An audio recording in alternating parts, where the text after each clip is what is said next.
masuk ke daerahmu. Ya. Oke. Di luar ya?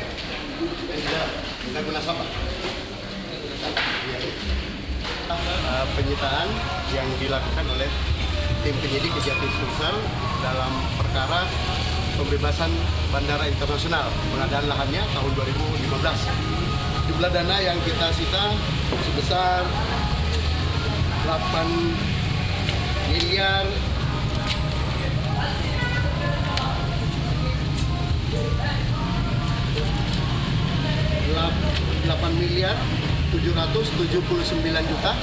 799.299.999 rupiah. 8 miliar 999 rupiah. Pembebasan